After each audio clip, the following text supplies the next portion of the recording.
There's already something hanging off of the car. I have no idea what that is. I don't even care. Hello, friends. I'm coming at you live this evening. It's going to look like this is all the same day because I will keep wearing this dress over and over again. But I wanted to discuss, after a little trip out of town to go to a place called Cypress, to go to a library. Clementine. I want to discuss the roads in Southern California. They are horrible. And here's the best part of this. There's absolutely nothing anybody can do about it. You could keep repaving these roads every 5 years if you wanted to, if you could afford it or felt like it. And they're still going to crack because the earth is soft and it moves constantly. The earth here particularly is very, very soft. Just go to a park. You can literally just fall into like just a squish of mud all over the place. I don't know. So it's never going to get any better. The roads are going to stay exactly as shitty as they are. The roads are going to be the way that they are, and you can try to fix them, which is a good idea, I guess. You should have never put them there in the first place, I have a feeling. But they're just going to break again. That's the best part about roads in general, because the earth is constantly shifting and moving. They're always going to break, but especially in a place like this because it's soft earth. The earth is soft.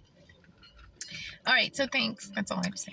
In this segment, I'm going to talk about trying to stay healthy out here, which is really, really difficult, particularly for me. The sleeping situation is really bad for my circulation, and I have a feeling that the reason why I ended up in such bad shape with my legs now is because of sleeping in that very awkward position for many, many years. And it really sucks to have to be that way again because it is causing me great strife. And I think a lot of times when people end up homeless, they just sort of neglect their health because why even be alive? Because it is really misery. And I am a person who has not really experienced the true form of homelessness, like without any sort of shelter.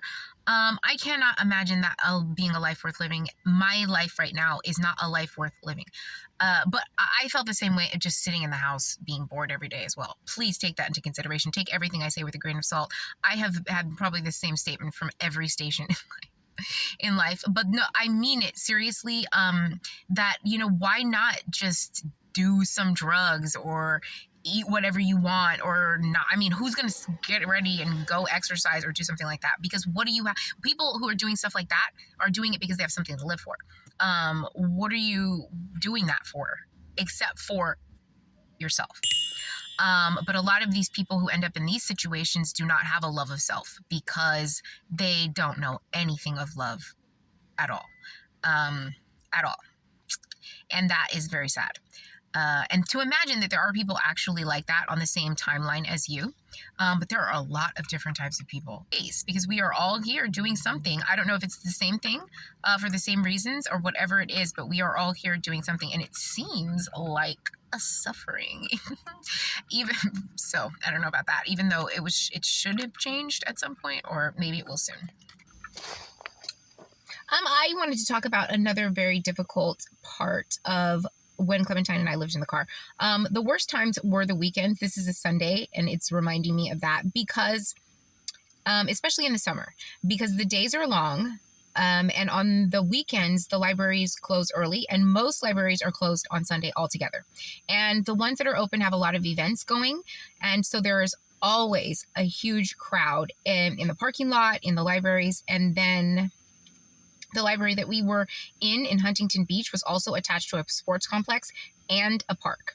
And the park always had events. The sports complex had events, and so did the library. And so it was absolutely insane. I mean, almost like concert level parking on the weekends. And so we just had to avoid the area altogether.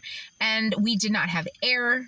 And the car barely ran. It was horrendous. And the difference between not having air and having air is like night and day for Clementine specifically. And when I purchased this car, I did not purchase it to live in it, but I did so just in case. And that's why I made this. I said that already. That's why I made this purchase. But it's really crazy just trying to find shelter because it really is just about finding shelter. If you don't have permanent shelter, it's about finding it on a moment-to-moment basis. And it's really just crazy. It's just crazy because you have to plan around a lot of different variables, and sometimes it's just not possible to get inside. Some days, even though it's hot, even though it's too sunny, even though we don't want to be outside, we would have to be outside. And it was crazy. And then in the summer months, like I said, the days are really long. So it gets so hot and so sunny so fast that it's impossible to do anything inside the car.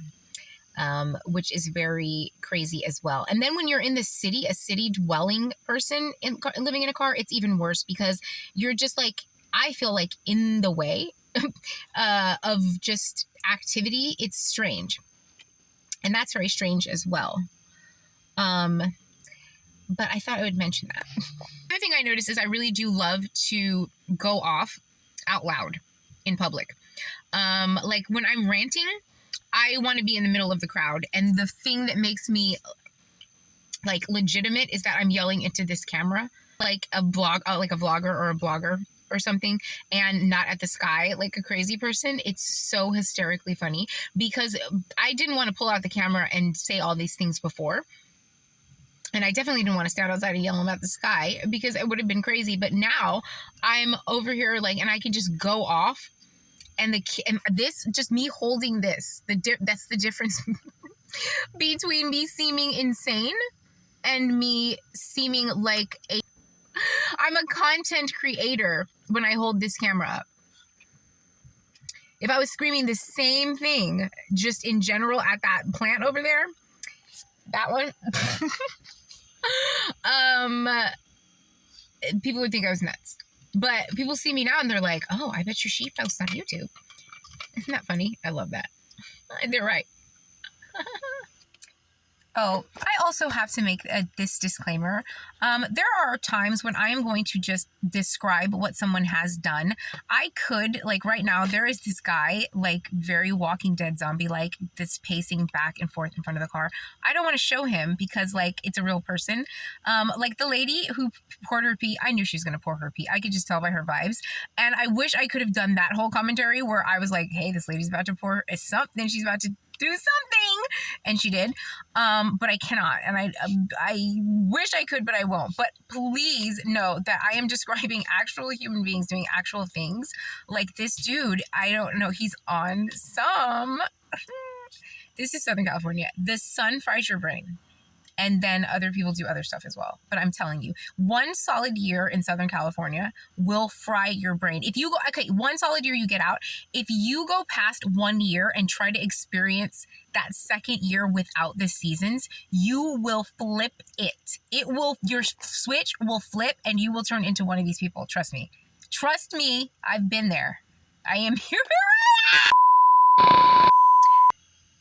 But that is a real thing. Seasons are very important to the human body or something, or at least to mine.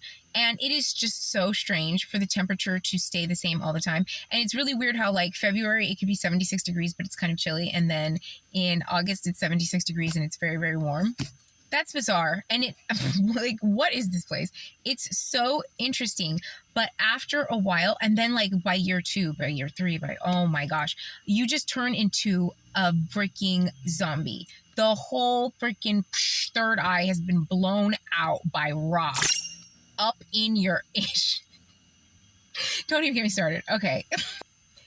I'm just saying there's something to it. The sun, the overexposure to the sun. Think of Southern Florida, think of Southern California. Do you know any weirder people? Like, think about the level of weirdness. That is overexposure to the sun. I am living proof.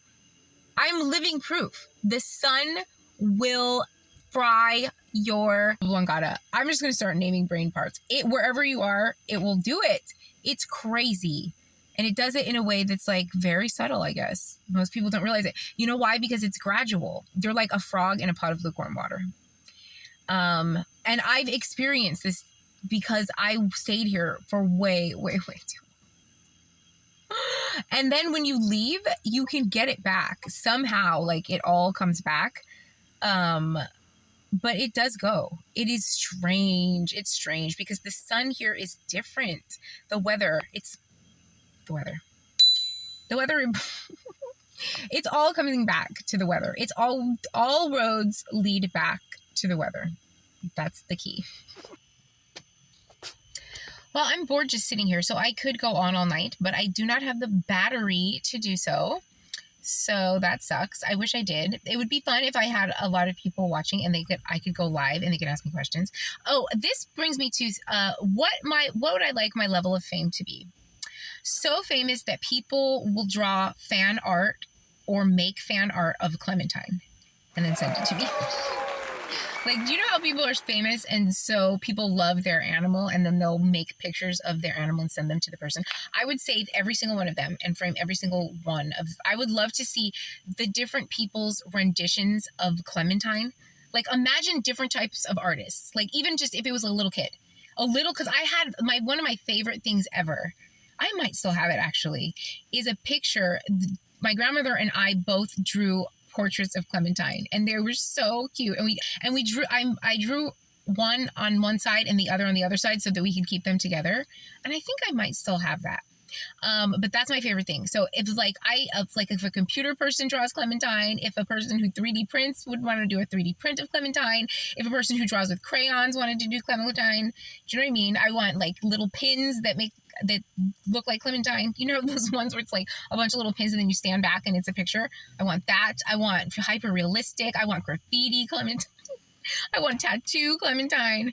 That would be my dream, to become that famous. So at least one of each type of artist has to know me and love me and Clementine so much, namely Clementine, mostly Clementine, that they would draw a picture or do something in her likeness. A stuffed animal, anything. You could gather a bunch of, I don't know, flowers and then put them in the shape. Anything that was Clementine. That would be fantastic. I love that.